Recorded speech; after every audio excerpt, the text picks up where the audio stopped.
Sup guys and girls, Giovanni here, and before I get into my episode 6 review, I only want to mention 3 things from episode 5.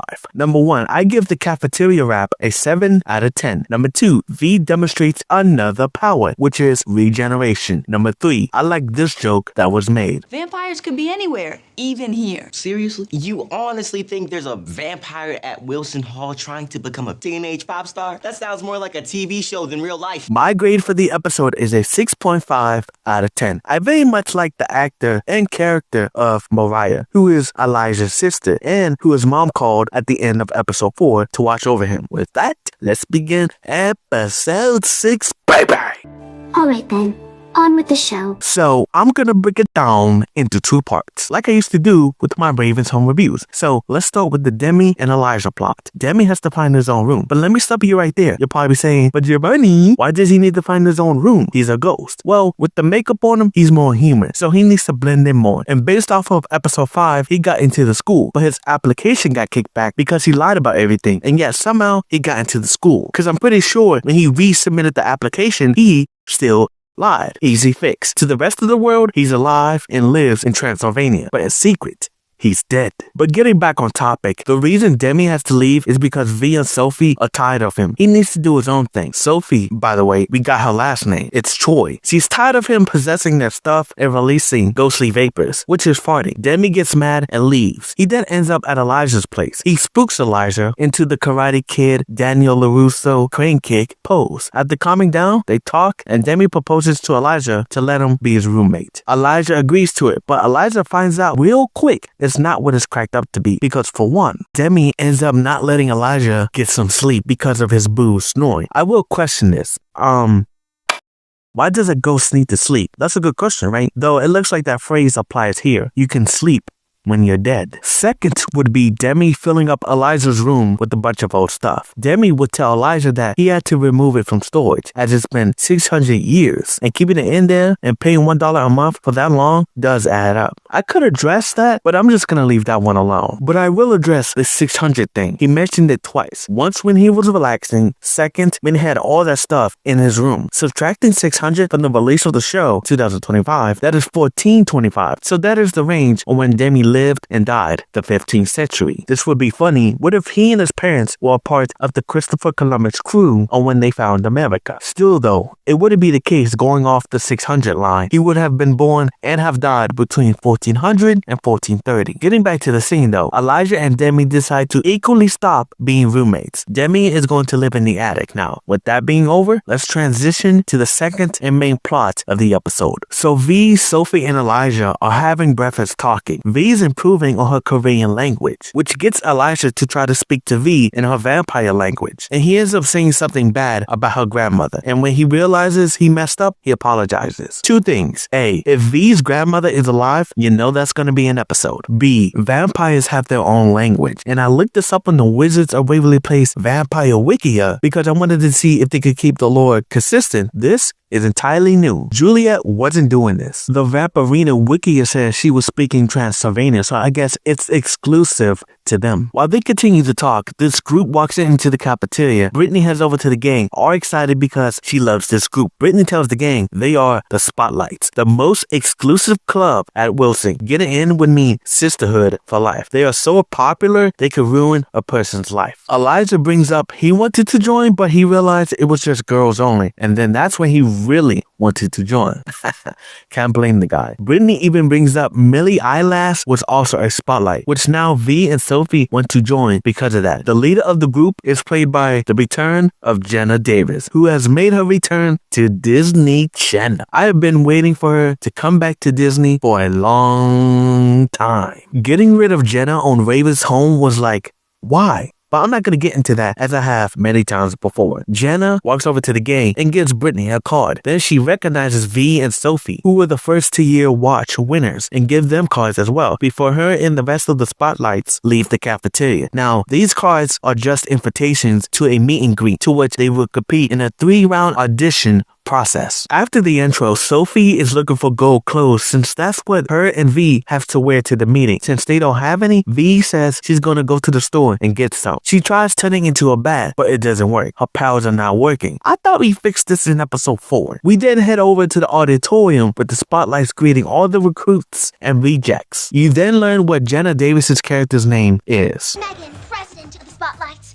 aka Megan the Spotlight. This makes me so happy that her name is Megan because I was already gonna do it, but her name being Megan, I'm gonna be making as many Mathrigan references as I can. It's gonna be the new Naya and Gotham joke. I do want to say, every time that the crew walks into a room, this music starts playing. It'd be funny like they would reveal somebody is off on the side playing the music. V and Sophie are in their gold outfits, but how? V says she found them in the lost and found, but it looks like Megan was accusing her of stealing it.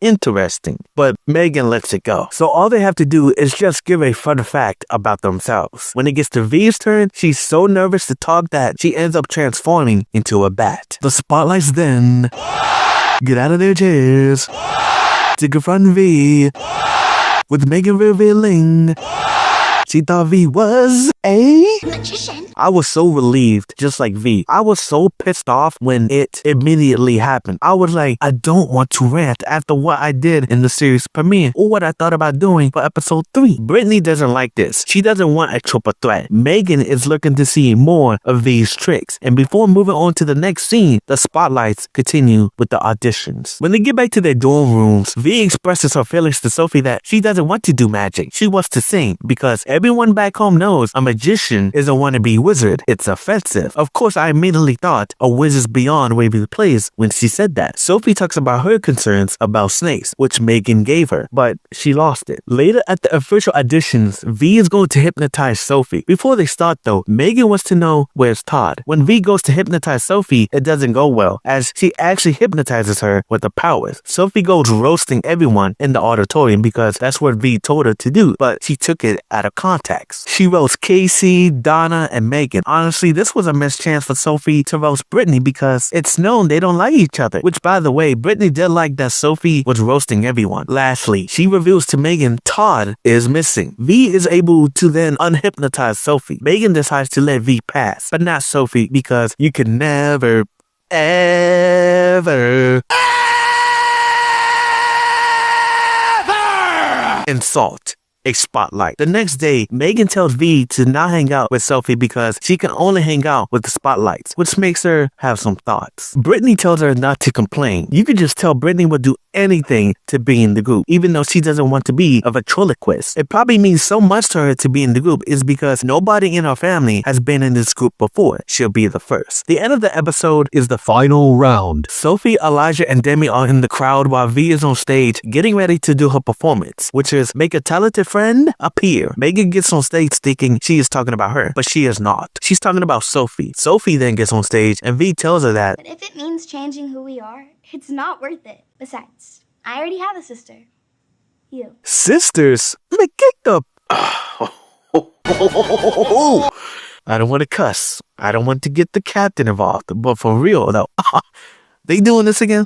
Come on now. It's been 6 weeks since you met. Maybe even less. I really see what they're trying to do. And I'm really not trying to be mad. I mean, beyond season 1 did this between Justin and Billy. By season 2, I really cared for the relationship between them. So much to the point I would have preferred if Billy was Justin's child. In season 3, Selena's gonna appear in what? 3 episodes? That's not gonna be enough for me to care for the Alex and Bailey pairing, since you barely see them interact previously. So I get what they're trying to do. Maybe by the end of this season or next season, looking back on it, it will feel /have a natural progression. My boy Demi coming in for the save, because I said he was the comedic one, and he said this. Stop having a heart-to-heart! Back to the show! After that, V sings while Sophie does her DJ thing. And this is my favorite song so far. I give it a 9 out of 10. Megan, on the other hand, didn't appreciate this. She tells V she is out. So, does that mean Brittany won? Because I never heard she was out. Yeah. Let's go with that. Brittany won. Megan leaves, but her crew don't go with her. I know she returns in the later episode, and I'll bring it up if I have to, but I hope in the future she gets her own Alana crew. So she's just not the only actor from this Spotlight faction. Megan represents Alana, the leader. Someone else represents Buffy. Another represents Loka. The last member represents Bianca. That way they only have to focus on 4 people and give them their own personalities and character development instead of having just the one important member and then 7 of them be extras. I wouldn't mind this either, but they keep the 8 members, but only 4 of them are important. We'll see. I do want to take the time to say that Jenna Davis killed it in this role, much more different than Sienna, and she makes Brittany's character look like Elijah. She has, what is it kids call it these days?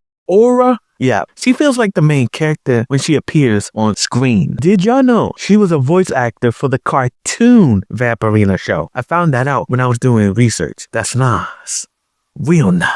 I can't wait for her to come back. After Megan leaves, V and Sophie leave as well. Demi and Elijah end up finding the snake, Todd, which makes Brittany and the rest of the people in the auditorium scream and run away. In Demi's attic, V tells Sophie she has control of her powers again. No more fritzing. So I guess vampires have 2 stages, blossoming and fritzing.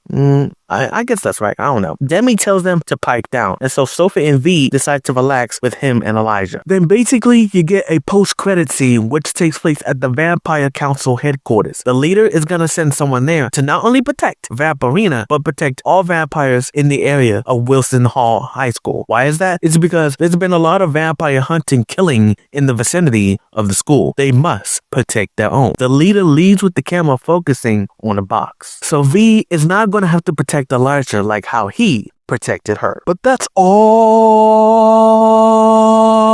I gotta say about that. So my grade for the episode is a 9.5 out of 10. Best episode so far. And so with that being said, get your fingers up and say it with me. Happy New Year. You sorry shits. Bye.